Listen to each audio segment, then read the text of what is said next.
실감을 한번 들어보려고 왔었어요. 어저께.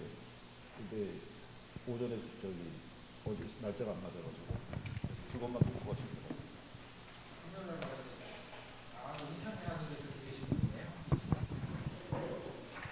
자, 어쨌든 안녕들 하십니까?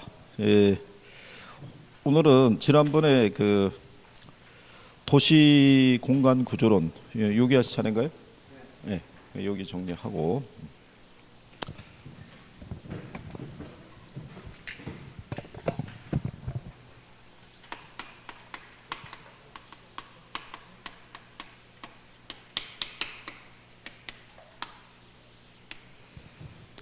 도시 공간 구조론은요. 도시는 이제 성장하면서 이제 팽창을 할 때 어디요? 그러니까 이 안에 있거든요. 예, 이게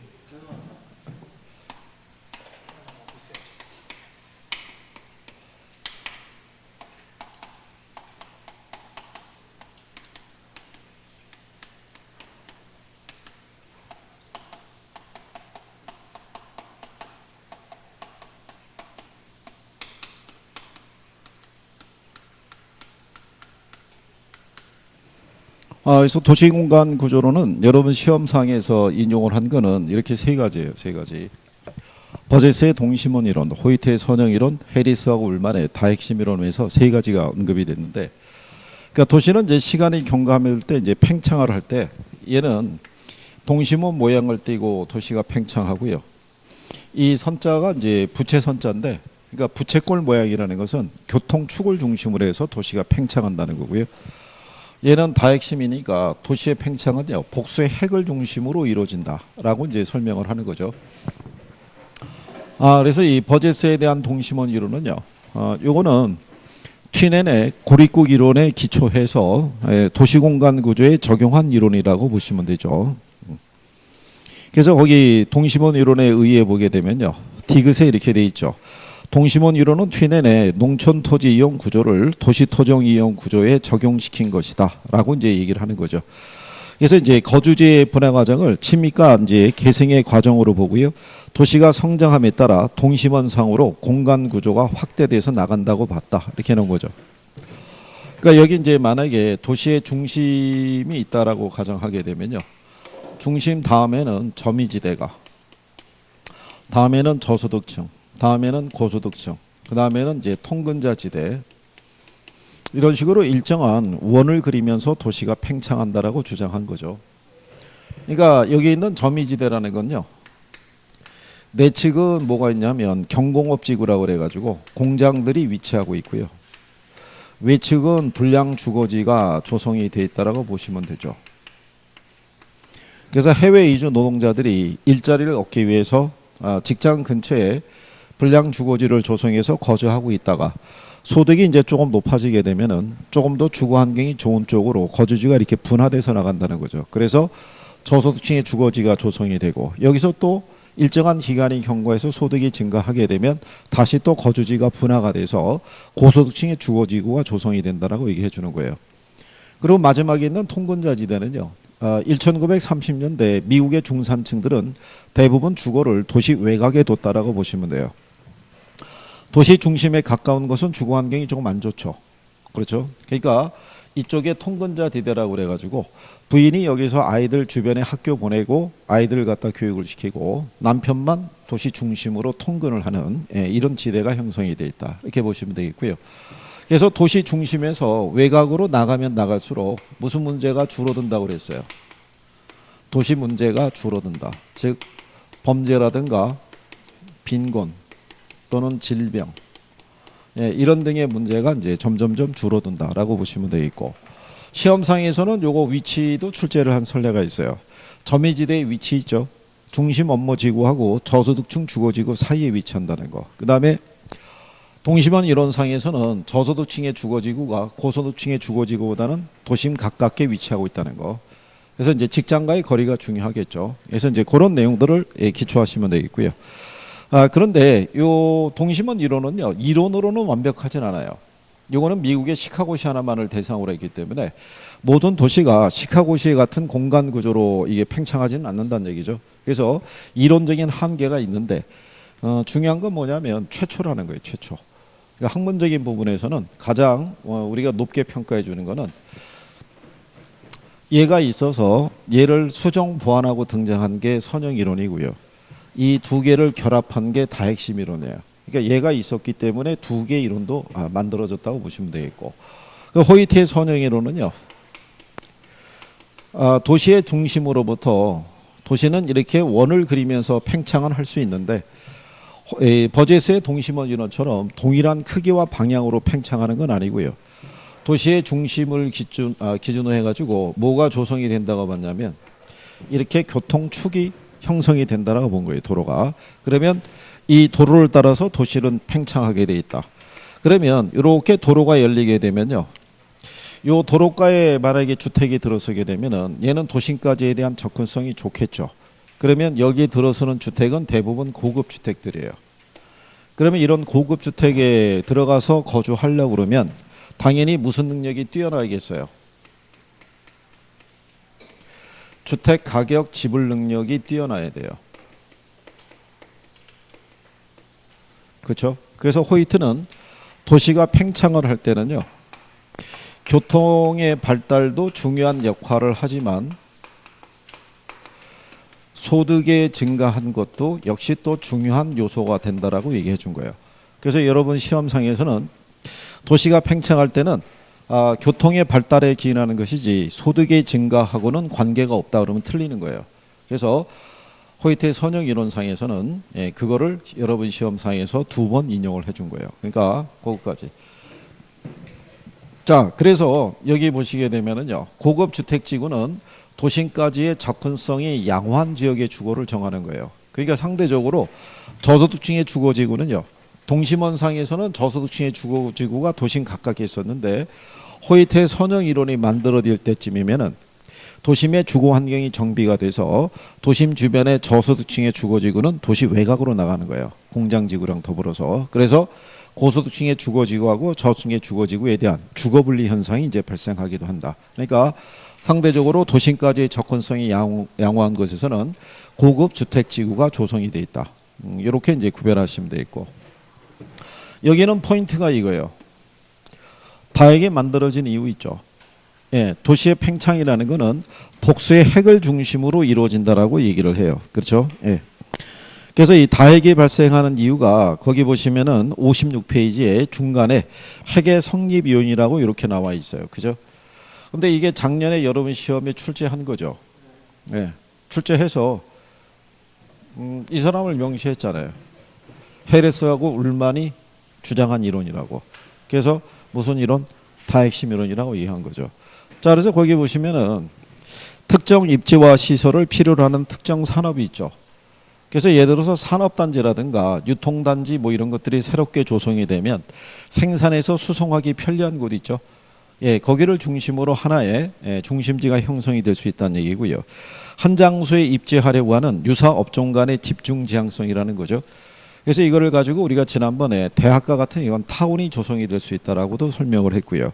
서로 다른 업종 간에는 서로 분리해서 입지하려고 하는 분산 지향성이 있다라고 얘기를 했어요. 그래서 고급 주택지구하고 공장지구는 상대적으로 먼 거리에 위치하고 있다는 것을 우리가 그림상에서도 확인을 해봤다는 얘기죠. 그래서 다핵심 이론의 그림을 보게 되면요, 뭐 가령 예를 들어서 뭐 이렇게 돼 있다라고 보게 되면 여기가 5번이면 여기가 6번 정도 돼요. 그러니까 5번이 고급 주거지구면 6번이 경공업지구예요. 그러니까 고급 주택지구하고 경공업지구는 서로 원거리에 떨어져서 입지할 수밖에 없다는 얘기죠.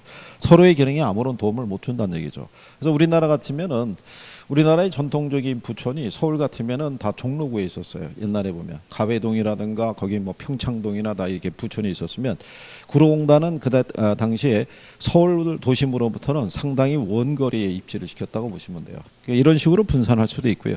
또 지대지불 능력에 따라서도 위치가 서로 달라질 수밖에 없다, 이런 얘기죠. 그래서 얘네도 그 단독으로도 문제가 나올 수 있는데 그렇지 않으면 입지이론하고 묶어가지고 지문 형식으로 활용할 수도 있어요. 그리고 박스로 해서 물어본 거는 얘네 둘은 출제했어요. 호이트의 선형 이론도 박스 처리해가지고요. 무슨 이론에 대한 내용이냐, 또는 작년에는 이 다핵심 이론을 갖다가 역시 박스 처리해서 물어봤다는 얘기죠. 근데 버제스의 동심원 이론은요, 박스 처리를 하진 않았는데, 예, 그냥 오지선다 형식으로 해서 버제스의 동심원 이론을 가지고 출제했던 선례가 있어요. 그러니까 세 가지 다 단독적으로는 다 출제를 했다라고 보시면 돼요. 단독으로. 그렇기 때문에 이후에 활용하는 거는 지문 형식으로밖에는 활용하기가 좀 그렇지 않겠나. 그래서 그 정도 알아두시면 되겠고요. 자, 그 다음에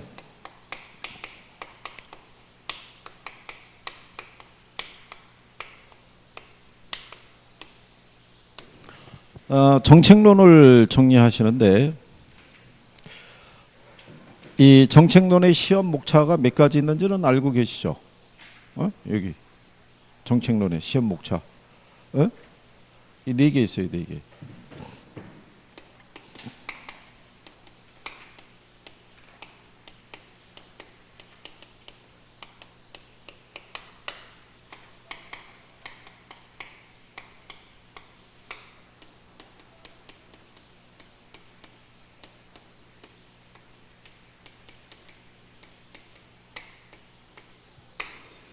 이렇게 해서 네 가지가 이제 시험 목차로 제시가 되어 있는데요. 근래의 패턴이 뭐냐면 네 개 이상이 나와요. 네 개 이상.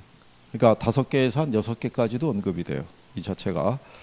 그 근래의 패턴을 보면요. 주택 정책은 거의 매년 출제를 해요. 주택 정책은. 근데 근래 보게 되면 요 토지 정책 있죠. 네. 예, 여기도 꾸준히 한 문제 이상이 언급이 돼요. 그래서 이제 거기에 관련된 것들도 정리할 수 있어야 돼요. 그리고 여러분들이 이렇게 생각하시면 정책이라는 게 결국 정부가 시장에 개입하는 거예요. 그죠? 근데 그냥 개입하진 않고 법 조항에 근거해서 개입을 해요. 그러면 관련 법이 개정이 되면은 또 인용할 수도 있죠. 그렇죠? 네, 그러니까 그런 내용들은 이제 구별할 필요가 있다는 얘기죠. 예를 들어서 우리나라 왜 민간 임대주택에 관한 특별법이라고 있어요. 그죠? 예, 그럼 거기 가면은 임대사업자 있죠. 임대사업자가 뭐를 받을 때요? 임대료 받을 때.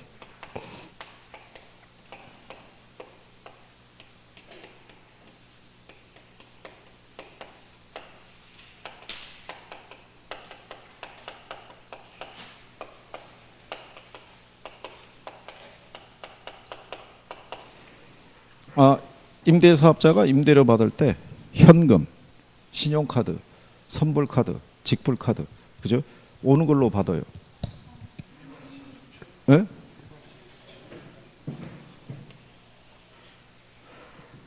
다 받아야 돼요. 저기 아니요, 저기 개정이 돼서 개정이 돼갖고 오늘 말일이죠. 네, 다음 달 19일부터 시행해요. 다음 달. 네, 진짜로. 그렇죠. 그러니까 임대사업자로 등록을 하게 되면 이제는 신용카드 단말기도 가지고 있어야 돼요. 그러면 상식적으로 생각해 보세요. 임차자들이 임대료 낼 때 현금보다 신용카드가 된다 그러면 뭐로 밀겠어요? 카드로 밀겠죠. 카드로 밀면 이제 찍히는 거죠. 딱 이렇게 해서. 그죠? 그래서 근데 만약에 예를 들어서 여러분 시험 지문에 다음 중에 틀린 것을 고르시오 이렇게 해놓고 1번 지문으로 얘가 들어오는 거예요. 민간 임대사업자가 임대료를 받을 때는 현금 외에 신용카드와 선불, 직불카드로 받을 수 있다라고 하면은 틀리다고 그럴 거 아니에요. 우선 임대료를 나는 카드로 내본 적이 없어 이렇게 나갈 거 아니에요. 그럼 틀리는 거죠. 그러니까 그렇게 인식을 하시면 되는 거죠. 그죠? 그러니까 이런 식으로 법에 대한 논리가 개정이 되는 것들이 존재하는 거죠. 그죠? 네, 그래서 어쩔 수 없이 그쪽도 해야 되죠. 자, 우리 교재 맨 앞에 나와 있는 부동산 문제 이렇게 되어 있는데요. 이 문제 쪽에서는 답으로 유도할 만한 부분은 거의 없어요. 그러니까 뭐 참고하셔도 무방해요. 그래서 이 문제라는 거는 이제 부동산과 인간과의 관계 악화에서 발생하는 각종 문제라고 얘기를 하죠. 그죠? 우리에게 주어진 토지 자원을 효율적으로 활용하지 못하면 각종 문제가 발생할 수 있죠. 당장 지금 현재 정부가 3기 신도시 공급하겠다고 그랬더니 1기, 2기 신도시 주민들이 반발하잖아요. 그죠? 그러면 결국은 그 자원을 활용해서 신도시를 공급했을 때 이득을 보는 사람도 있지만은 그것 때문에 또 피해를 보는 사람도 생길 수 있죠. 그러면 여러 가지 문제가 발생을 하고요. 문제의 특징이라는 것은 한번 문제가 발생하면 시간의 흐름에 따라 점점 더 악화되기 쉽고요. 한번 악화된 문제는 원래 상태로 되돌릴 수는 없다라고 얘기하는 거예요. 그리고 부동산 문제라는 건요. 오늘의 문제만은 아니고 어제의 문제이자 오늘의 문제이자 내일의 문제가 될 것이다라고 얘기하는 거죠. 그래서 부동산 문제를 해결할 때는 여러 가지 종합 정책의 성격을 가지고 대응할 수밖에 없다. 그래서 그 네 가지 정도 보시면 되겠고요. 복합성이라고 해서 나중에 각자가 하나 끼우는 거예요. 그래서 그건 네 가지 정도 있었다라고 보시면 되겠고요. 그래서 부동산 문제에 대한 거는요, 토지 문제라는 게 있고, 그 다음에 주택 문제 뭐 이런 것들이 구성이 되어 있어요. 역시 이것도 뭐 간단하게 보시면 돼요. 토지 문제의 가장 기본적인 거는 토지가 부족하다는 얘기죠.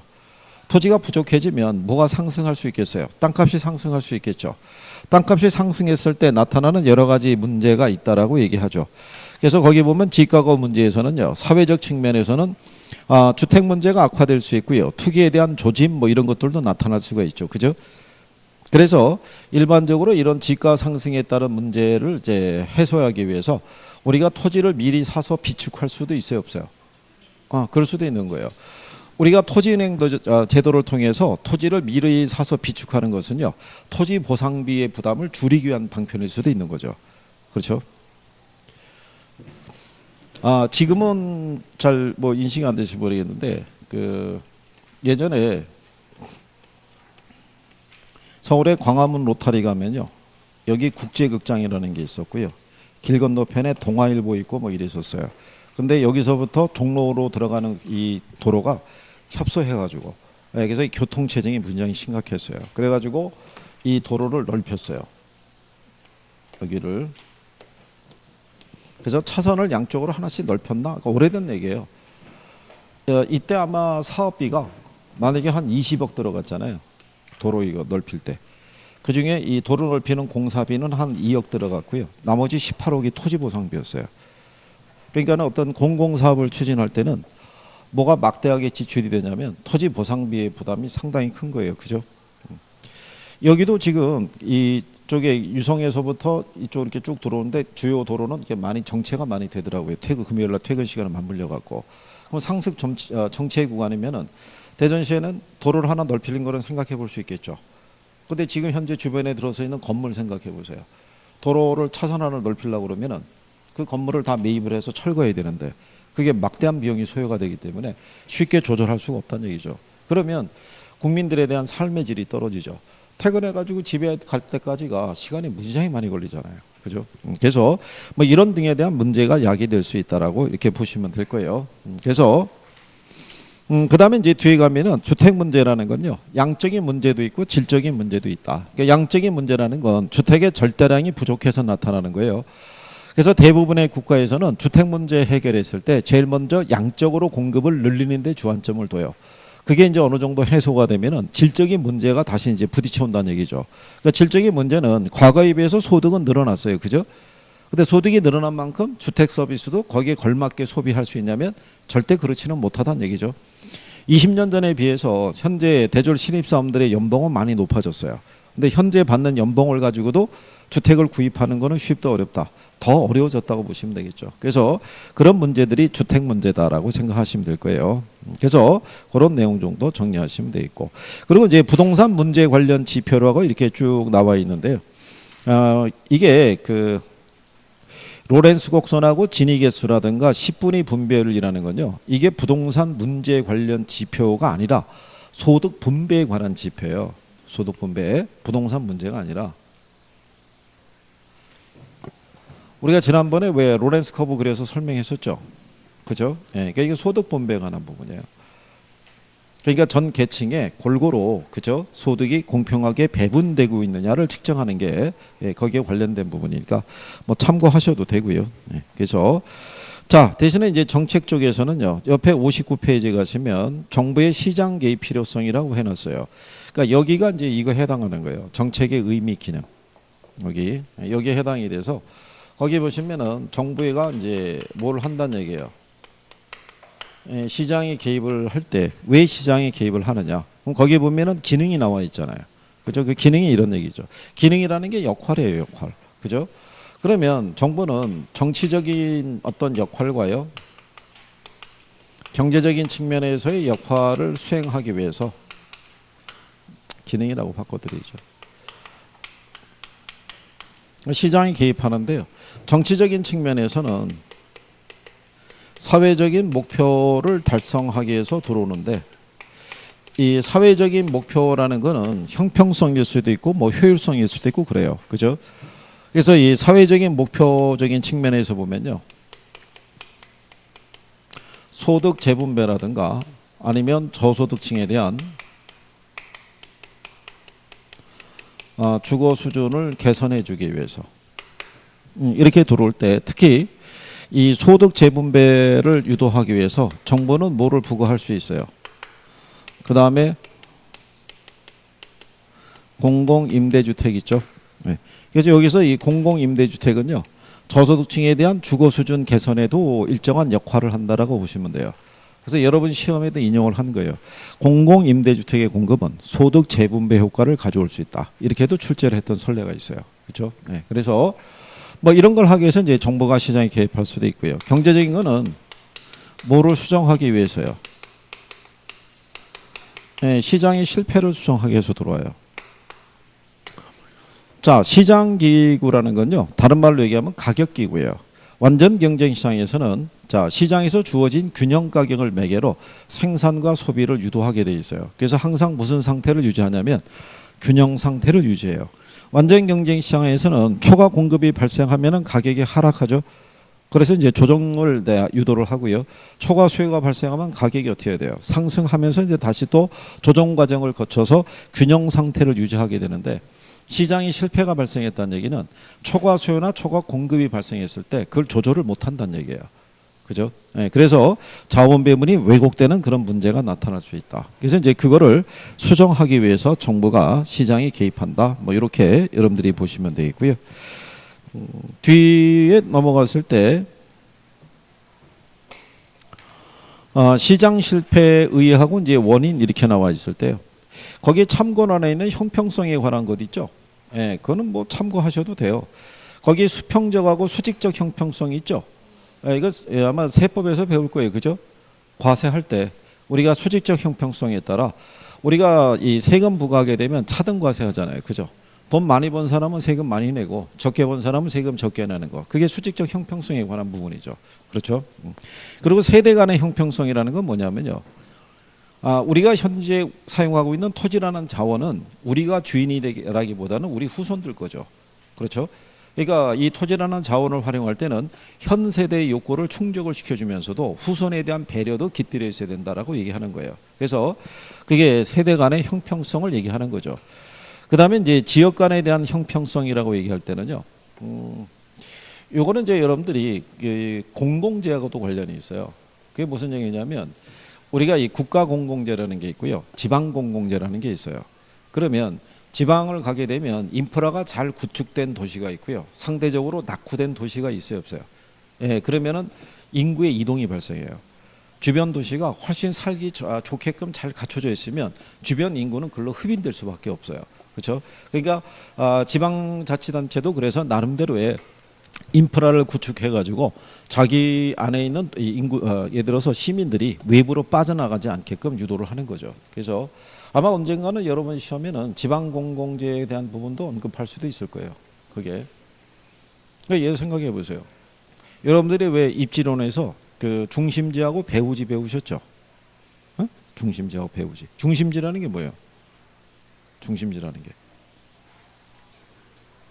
중심지라는 건 주변 배후지에 재화 서비스를 제공하는 것을 우리가 중심지라고 그래요.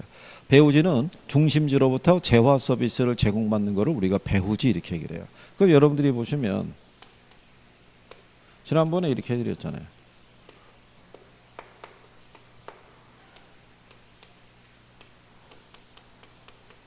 주변에 이런 만약에 도시가 있다라고 했을 때 이 도시에 백화점이 없죠.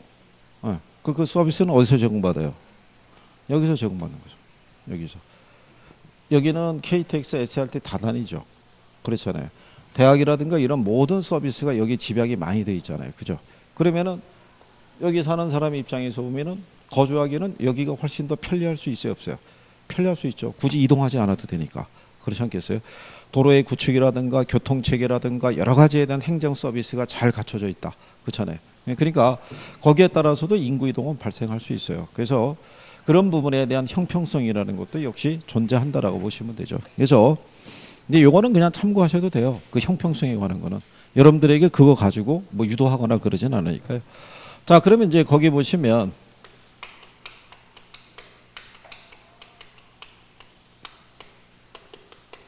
시장 실패는 이제 조금 아까 우리가 간략하게 이제 얘기를 한 거고요.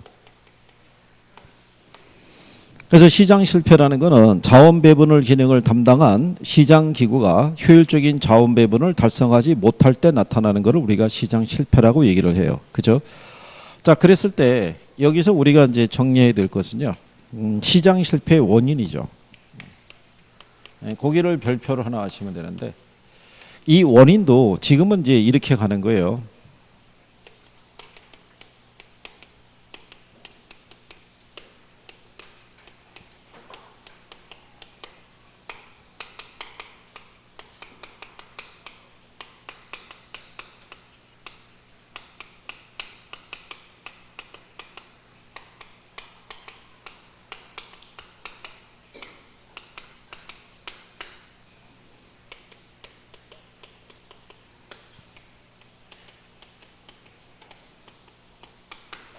통상 이렇게 5가지를 제시했을 때요. 위에 있는 얘네 3가지 있죠. 얘네 3가지는 제목 정도 알면 돼요. 얘네가 시험에 들어올 때는 제목 수준만 들어와요. 다음 중에 시장 실패 원인에 해당하지 않는 게 뭐냐 이렇게 물어보는 거예요. 그래서 시험에는 이렇게도 준 것도 있어요. 해당이 안 되잖아요. 불완전 경쟁이지. 그렇죠? 그 다음에 또 답으로 준 게 뭐냐면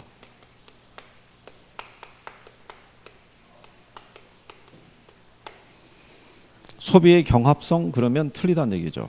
그렇죠? 이거는 자 여러분들이 공공재 배울 때 공공재 특성이 뭐였어요? 소비의 비경합성과 비배제성이라는 특성을 갖고 있는 거죠. 비자가 빠지면 틀리는 거예요. 소비의 경합성이라는 건요. 일반 사적재에서 나타나는 거예요. 그죠? 자, 여러분 생각해 보세요. 매년 시장에 공급되는 소고기 있죠. 그죠? 소고기는 무한대로 공급되는 게 아니잖아요. 매년 1년마다 도축되는 양은 딱 정해져 있죠. 그렇잖아요. 그럼 만약에 예를 들어서 시장에 공급된 자원이 한정돼 있을 때 누군가가 이만큼을 소비하면요. 또 다른 누군가는 덜 소비할 수밖에 없는 거예요. 무슨 말인지 아시겠나요? 그러니까 소비하는 과정에서 뭐가 발생해요? 경쟁이 발생하는 거예요. 그렇잖아요. 그때 경쟁이 발생할 때 정부가 소득을 기준으로 해가지고 한 달에 월 수입이 500만 원이 안 되는 사람은 소고기 사 먹으면 안 된다 이렇게 규제하면은 난리 날 거 아니에요. 그죠? 그러니까는 가격으로 조정해 버리는 거예요. 소고기 한 근의 가격과 돼지고기 한 근의 가격 차이가 있죠.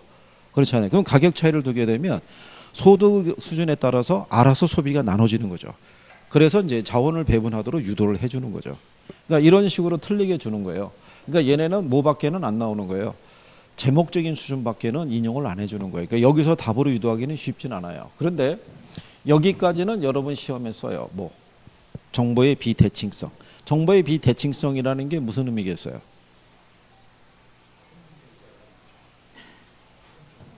정보가 부족하다는 얘기예요. 정보가. 그렇죠? 정보가 고르게 다 모든 사람이 그 정보를 공유하고 있는 게 아니라 정보가 부족하기 때문에 정보가 많이 갖고 있는 사람과 그렇지 못한 사람 간에는 나름대로의 불공평이라는 게 존재할 수 있죠. 그렇잖아요. 우리나라에서 이 시장 중에서 지난번에 얘기했잖아요. 중고 자동차 시장이 있죠. 네, 거기가 이게 특히 심하게 나타나죠. 그래서 레몬법이라는 것도 우리나라도 도입을 했죠. 차가 보면은 외향하고는 안의 성능은 전혀 다를 수 있어요, 없어요? 다를 수 있는데 우리나라에서는 레몬법을 도입을 했는데 문제가 뭐냐면 강제 규정이 아니에요. 그게 그러니까 레몬법을 위반했다고 해서 법적으로 처벌할 수 있는 근거라든가 아니면은 교환을 해줘야 된다든가 이런 조항이 없어요. 그게 그러니까 예를 들어서 레몬법이라는 걸 만들어 놓고 그 조항에 가입을 하는 그 회사들 있죠. 걔네들은 그 조항을 적용할 수 있어요. 근데 가입하지 않는 애들은 조항을 적용받을 수 없어요. 그래서 우리나라에 수입차가 뭐 한 20여 군데가 수입차가 들어와 있으면 한 9군데 정도만 가입을 했고 나머지는 가입을 안 했다는 얘기예요. 그러니까는 반드시 강제적으로라도 교체를 해줘야 된다는, 교환을 해줘야 된다는 이런 조항이 안 먹히는 데도 있는 거죠. 그러니까 어쨌든 뭐가 부족해서 그래요. 정보가. 부동산 시장도 마찬가지예요. 부동산 시장. 그죠? 그래서 정보의 비대칭성에 대한 거. 용어 정도는 알아두시는 게 필요하고. 그래서 여러분 시험에 나와요. 정보의 비대칭성으로 인해서 부동산 시장은 불안전 경쟁 시장의 성격이 나타난다는 맞는 거예요. 무슨 말인지 이해하시겠나요? 그러면 여기서 이제 여러분 시험에 이제 공공재가 있고 뭐가 있어요? 외부 효과가 있으면 경제학에서는 이게 제일 중요해요. 뭐가? 공공재가. 이 경제학자들은 정부가 시장에 개입하는 걸 싫어해요. 오히려 정부가 개입을 하면서 자원 배분의 효율성을 저해한다고 개입을 극구 싫어하는데 이거는 양보해요. 왜냐하면 공공재의 성격상 이거는 정부가 개입하지 않으면 공급하기가 어려운 거예요. 그래서 경제학의 논리에서는 이게 중요한데 부동산학에서는 얘가 중요해요. 그러니까 얘는 지금까지 2번 나왔다 그러면 얘는 한 8번 나온 거예요. 외부 효과는. 그러니까 뭐가 더 중요하겠어요? 외부 효과가. 그러니까 공공재는 용어 정도만 알아두셔도 되죠. 자, 근데 어쨌든 간에 공공재라는 건 조금 아까 말씀드린 것처럼 소비의 비경합성과 뭐가 있는 재화예요. 비배제성이 있는 재화예요. 이 비경합성이라는 거는 공공재라는 게 시장에 공급이 되면요. 경쟁하지 않고 무슨 소비가 가능해요? 공동 소비가 가능한 거예요. 공동 소비가. 여러분들이 알고 있는 대표적인 순수 공공재가요. 국방하고 치안 서비스 얘기예요. 이게 순수 공공재라거든요. 그러니까 얘는 이 2가지 요건이 다 충족이 된 애들이에요. 이 서비스를 제공받기 위해서 우리가 다른 사람과 경쟁할 이유가 없죠. 하다못해 외국인이 우리나라에 입국을 했다고 해서 그 사람하고 또 경쟁하거나 그러지는 않는 거예요. 우리나라에서 거주하고 있는 사람들은 기본적으로 이 서비스는 제공받을 수 있는 거예요. 그러니까 이 서비스를 소비하는 과정에서는 경쟁을 하지 않아도 되는 거죠. 그렇죠? 근데 여기 있는 부분에는 비배제성이라고 있잖아요. 그죠? 이 비배제성으로 인해서 이 소비의 선호도를 갖다가 만약에 조사하잖아요. 그러면 항상 필요한 것보다 적은 양만큼만 조사가 돼요. 그러면 사람들은 왜 자기에게 필요한게도 불구하고 왜 항상 적은 양만 이렇게 제시하냐면 적은 양을 제시하고 이 사람들은 그냥 무임승차자로서의 지위를 누리고자 해요. 그럼 왜 그러냐면 이게 있어서 그런 거예요. 소비에 대한 대가를 지불하지 않는다 그래서 소비로부터 배제당하지 않는 성질이 있는 거예요. 그럼 예를 들어서 이런 거예요. 학원이에요. 에어컨이 없어요. 우리 가령 예를 들어서 근데 에어컨을 설치하면은 한 200만 원 필요하대요. 근데 학원의 입장에서는 학원 단독으로 200을 부담하기에는 좀 부담스러워요. 그래서 학원에서 한 100만 원을 대고 그죠? 나머지 학생들에게 나머지를 이렇게 분할해서 이렇게 서로 이렇게 나눠서 분담을 하는 식으로 이걸 설치했으면 좋겠는 거예요. 그래서 학생이 10명이 있어요. 이걸 조사해 봤어요. 에어컨이 설치하면은 어떻게 했느냐, 필요하겠느냐를 물어본 거예요. 물어봤더니 2명은 에어컨이 없으면 나는 여름을 날 수 없는 체질이라고 얘기하는 거예요. 에어컨이 없으면 난 수업 받을 수 없고 땀이 분장이 나고 안 된다는 거예요. 무조건 설치해야겠다고 얘기하는 거예요. 근데 나머지 8명은 뭐라고 얘기했냐면요. 우리 집안은 대대로 에어컨이라는 것을 구경을 못 해본 집안이다 이거죠. 체질적으로 여름에 강하기 때문에 에어컨 없어도 산다 이거예요. 그죠? 에어컨 필요 없다 이거예요. 그러면 학원은 난감하잖아요. 원래 1인당 한 10만 원씩 이렇게 분담을 하게 되면 합쳐서 하나 살 수 있는데 아니 필요하다는 사람이 2사람밖에 없고 나머지는 다 필요 없다는 거예요. 그죠? 그러면 에어컨 설치 못할 거 아니에요. 그죠? 그럼 결론 어떻게 되냐면 목마른 사람이 우물 판다고 2사람이 합의해가지고 우리가 1인당 50만 원씩 낼 테니까 어쨌든 설치합시다 이렇게 얘기한 거예요. 그래서 설치했어요. 그럼 에어컨 틀을 거 아니에요. 틀었을 때 이 8명이 에어컨 바람을 쐬지 못하게 하는 방법이 있겠어요? 틀면 다 그 공기 안에 있을 거 아니에요. 그죠? 그게 무임승차자라고요. 그러니까는 에어컨을 우리가 구입할 때 비용을 지불하지 않았다고 해서 이 소비로부터 배제당하지 않는다고요. 그래서 시장기구를 통해서 이 필요량을 조사하게 되면 항상 적은 양이 조사가 돼요. 그래서 시장기구를 통해서 생산을 유도하면은 항상 무슨 생산? 과소 생산에 문제가 있다는 거예요. 이게 여러분 시험에 2번 다 이걸 다 풀어준 거예요. 요거를 원래 시장이 실패라는 게 과대 생산이나 과소 생산에서 문제가 나오거든요. 그거는 기본적으로 정리를 해줘야 되는 거예요. 그리고 이 공공재를 공급하는 과정에서는 무슨 효과를 유발하겠어요? 예, 외부 효과를 발생한다라고 보시면 돼요. 공공재가 공급이 됐다고 해서요 반드시 정의 외부 효과만 발생하는 건 아니에요. 부의 외부 효과도 유발할 수는 있는 거예요. 우리에게 필요한 원자력 에너지를 얻기 위해서 원전을 설치하는 과정에서는 그 지역 주민들에게는 정서적으로 불안함을 가져다 줄 수도 있는 거예요. 그죠? 예, 그래서 실전에서도 보면은 이렇게만 나왔지 정의 외부 효과를 발생한다 이렇게 단정할 수는 없어요. 그러면 또 이시청 들어갈 수 있는 빌미가 된다고요. 공공재의 성격은 이해하시겠어요? 네, 이 공공재에 대한 거는요. 여러분 교재에 64페이지 있죠?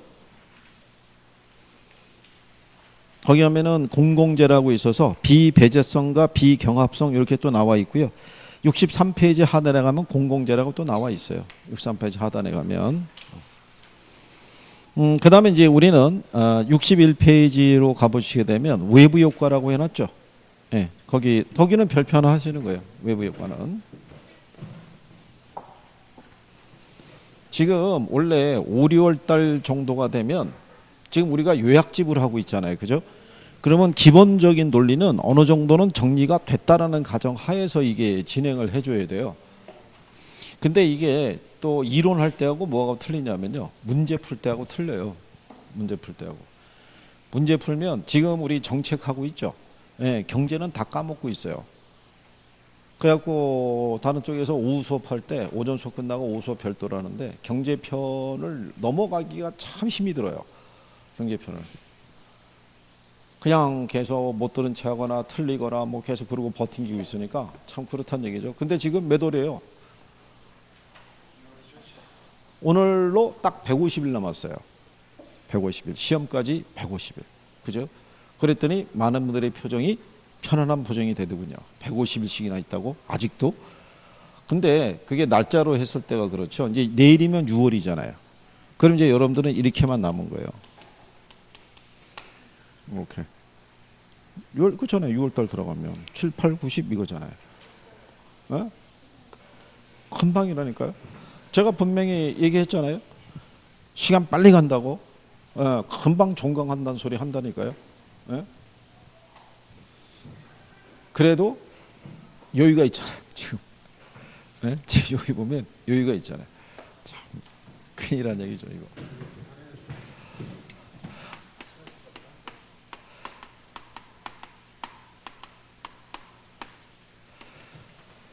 자, 여름보다는 제가 시험을 더 많이 치러봤잖아요. 그죠? 시험이 끝나고 난 다음에 결과 있죠. 그게 이제 나타났을 때 그걸 아니까 웬만하면 한 분이라도 더 합격하는 게 낫죠. 그렇지 않겠어요? 나중에 끝나면 합격자 모임 이런 거 해요. 합격자 모임 하면 그게 또 이런 것도 있어요. 자, 이 동차 합격한 분들은 당연히 이제 나오는데 1차 합격한 분이 있죠. 이분 안 나와요. 일단 자기는 최종 합격이 아니니까. 가면 2차도 남았기 때문에 안 오는 거죠. 안 된 분들 있죠. 아무것도. 그럼 연락 두절이에요. 학원에서 전화하면 전화 안 받아요. 연락도 없고 전화도 안 받고. 그죠? 우연히 통화가 되면 아직 확인 안 해봤다 뭐 이렇게만 얘기하고 넘어가고 이렇다고요. 그게 얼마나 그렇게 했어요. 그게 안 되면. 그죠? 괜히 또 쑥스럽고 뭐 민망하고 그런 거죠. 된 분들이 모였을 때는 된 분들 간에는 뭐 분위기 엄청 좋죠. 그렇지 않겠어요?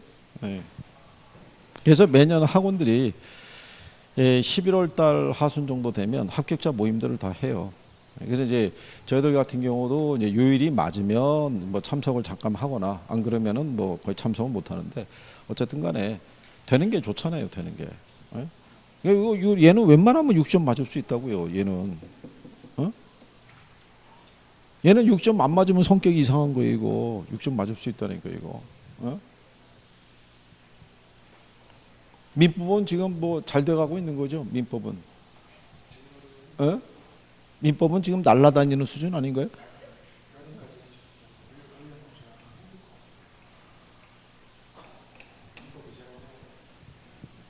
어쩌다 참 큰일 났다는 거죠 이거.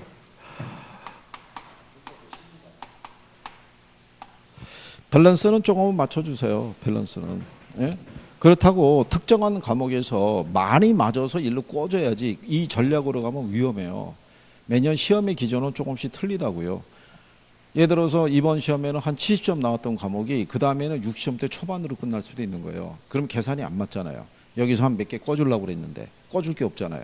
그렇죠? 여기 지키기 바쁘잖아요. 그러니까는 제가 그런 거를 많이 본 거예요. 그런 거를. 예전에 한 분이 이렇게 한 거예요. 개론이 있고 민법이 있으면 민법은 반에서 한 1, 2등 하는 사람이에요. 그러니까 이 양반 생각에는 민법에서 조금 맞아서 어디로? 개론을 꿔줄 생각을 했을 거 아니에요. 근데 그에 따라 민법이 조금 어렵게 나온 거예요. 까다롭게. 그러니까 꿔줄 게 없었던 거예요. 그 떨어진 거예요. 그죠? 떨어졌는데 부인에게는 차마 떨어졌다고 얘기하기 뭐하니까 1차만 됐다고 얘기한 거예요. 1차만. 그리고 재수한 거예요.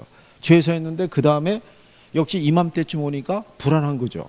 그래서 2차를 버리고 1차만 집중한 거예요. 그래가지고 그 다음에 1차만 됐어요.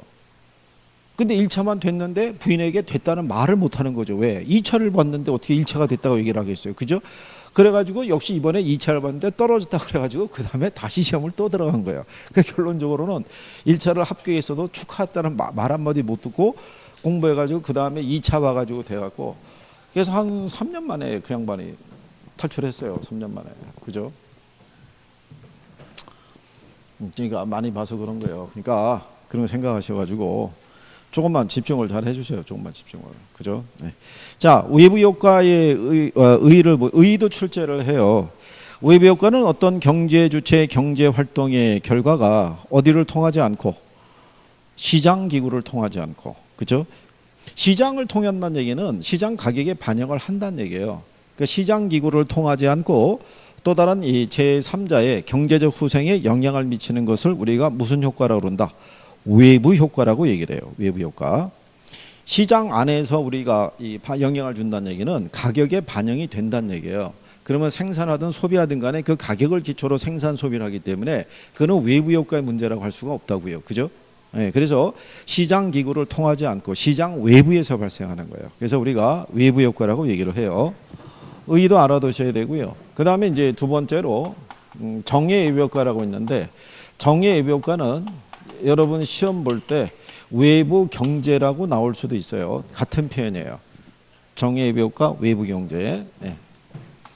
이거는 제3자의 경제적 후상에 긍정적인 영향을 주면서도 거기에 대한 대가를 요구하지 않는 걸 얘기하고요.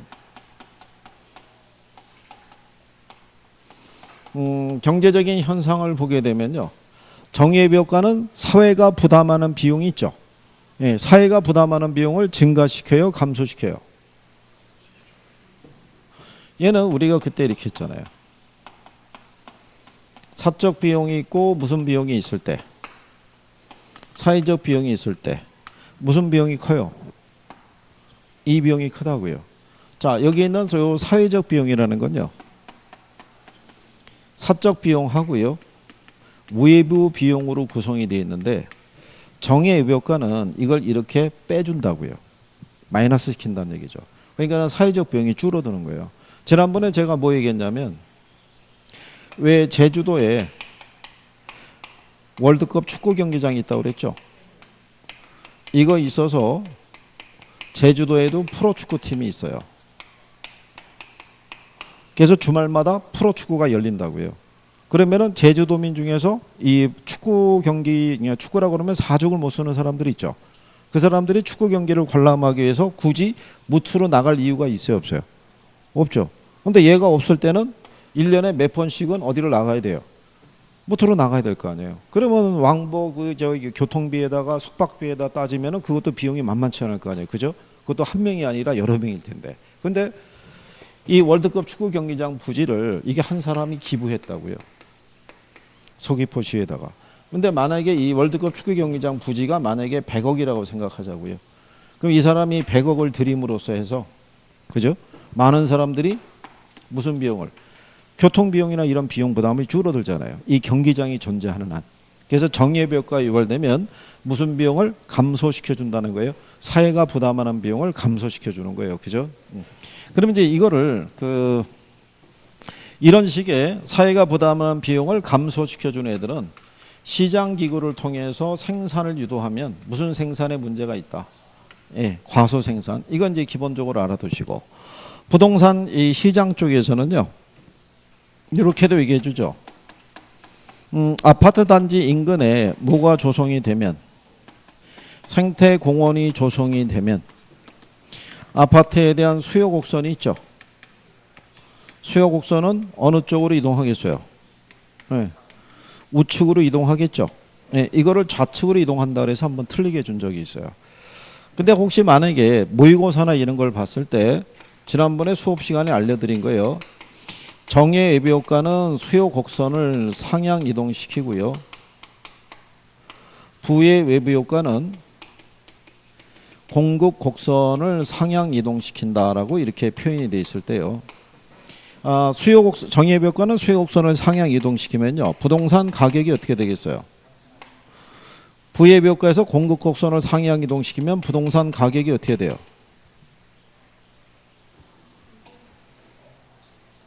응?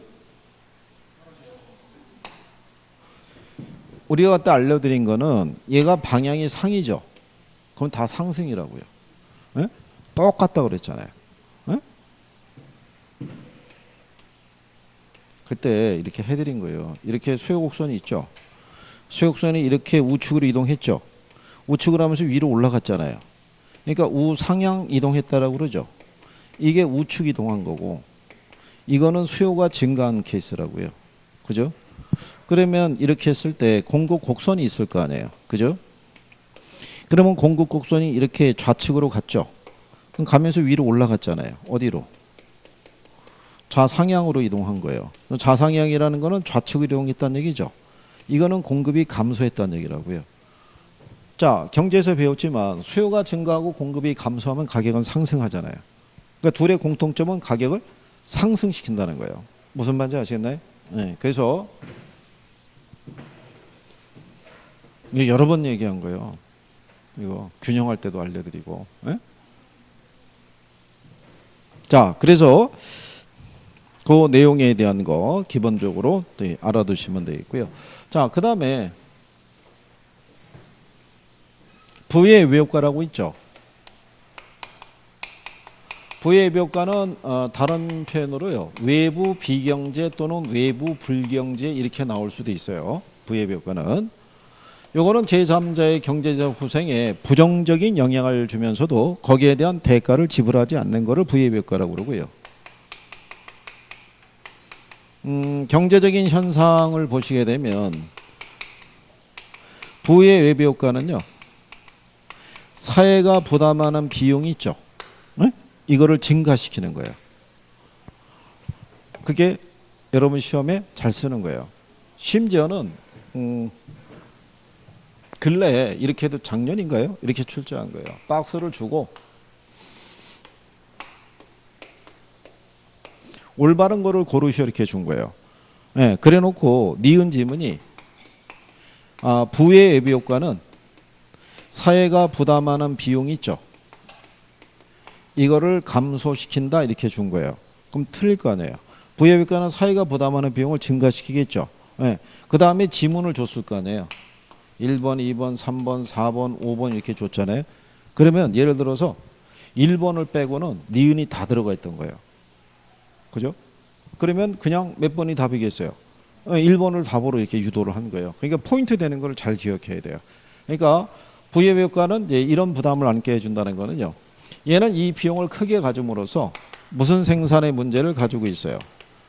과대 생산의 문제를 가지고 있어요. 이것도 시험에 기본적으로 쓰는 거예요. 시장 실패가 이제 유발돼서 나오는 거니까. 그러면 여기는 사회적 비용이라는 게 사적 비용하고요.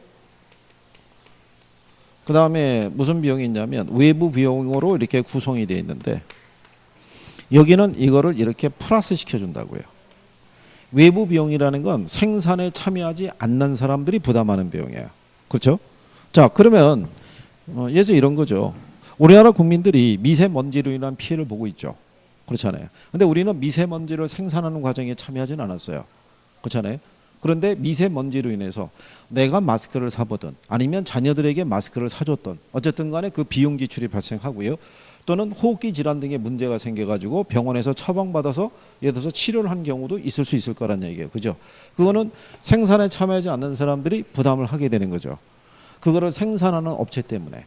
무슨 말인지 아시겠어요? 그러니까 사회가 부담하는 비용을 크게 만들어 준다고요. 부예비효과는. 그래서 부예비효과라는 것은 사회적 비용을 어떻게 해야 돼요? 증가시키는. 그죠? 사회가 부담하는 비용을 증가시키는 부작용을 초래하는 게 그게 부예비효과예요. 그죠? 그래서 만약에 이런 얘기잖아요. 여기 시멘트 공장이 있을 때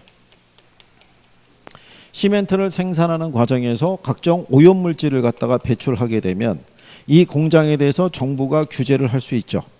네, 규제를 하게 되면은 외부 비용이 내부화가 되면서 얘네들의 시멘트 생산이 어떻게 돼요? 줄어들겠죠. 그래서 정부가 규제를 하게 되면 공급 곡선이 어느 쪽으로 이동한다는 거예요. 좌측으로 이동하는 거예요. 어느 쪽으로? 좌측. 이 좌측이라는 게 아까 얘기한 좌상향으로 간다는 얘기예요.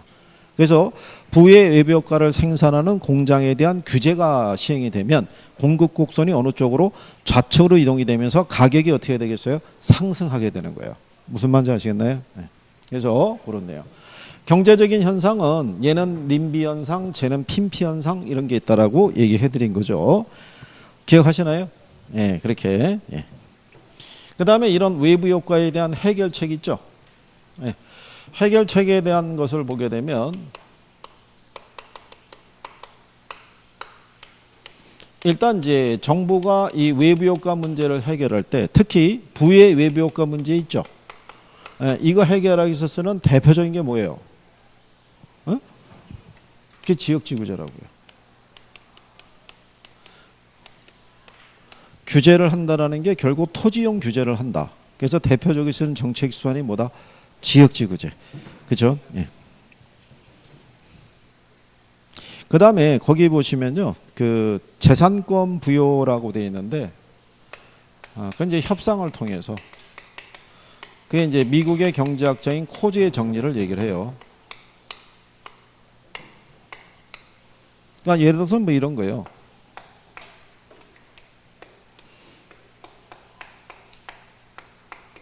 층간소음 문제로 시비 많이 붙는다고 그랬죠. 그렇잖아요. 네, 그랬을 때 만약에 85데시벨 이상에 대한 소음이 1시간 이상 지속이 되면 시간당 예를 들어서 30만 원을 배상을 해줘야 되고 환자가 있으면 알파, 수험생이 있으면 알파 이런 식으로 가산을 할 수 있다라고 가이드를 마련해 주는 거죠. 그럼 만약에 이 집에서 인테리어 공사하면서 소음을 유발할 수 있을 거 아니에요. 그죠? 그럴 때는 이 사람이 그 소음으로 인한 피해에 대한 보상에 대한 기준이 마련이 돼 있으면 둘이서 협상을 통해서 문제 해결할 수 있다는 얘기죠. 그러니까 이게 85데시벨 정도면요. 비행기를 탔을 때 발생하는 엔진 소음 정도의 크기를 얘기를 해요. 이게. 저 정도 소음이 발생하게 되면요. 그 청력도 약해지고요. 미각도 떨어진다고 얘기하는 거예요. 그래서 여러분들이 왜 국내선 비행기 타죠? 그러면 거리가 짧으니까 항공사에서 오렌지 주스 같은 거 줘요. 근데 마시면 별 맛이 없어요. 밍밍해요. 그 이유가 뭐냐면 청력이 약해져서 그런 거예요. 청력이 약해지면 단맛하고 짠맛을 못 느낀다는 거예요. 그게 그래서 저 정도에 대한 소음이면은 상당한 피해가 있다라고 봐야 돼요. 그게 그래서 그렇게 생각하시면 될 거예요. 자, 그래서 이제 이런 식으로 할 수도 있고요. 아니면 합병이라는 것도 있다고 그랬죠. 원인을 제공하는 기업하고요. 피해를 보는 기업이 합병을 하면 문제 해결할 수 있다. 그래서 지난번에 연탄공장 사장하고 세탁소 주인하고 결혼하면 문제가 해결이 된다. 뭐 그런 논리랑 똑같은 거예요. 그래서 그렇게 정리하시면 되겠고요. 자, 그 다음에 이제 뒤로 넘어가시면 65페이지에 정부의 시장 개입 수단이라고 있죠. 거기는 별표 하시는 거예요. 별표. 별표하신 분들은 잠깐 쉬었다가 들어오세요.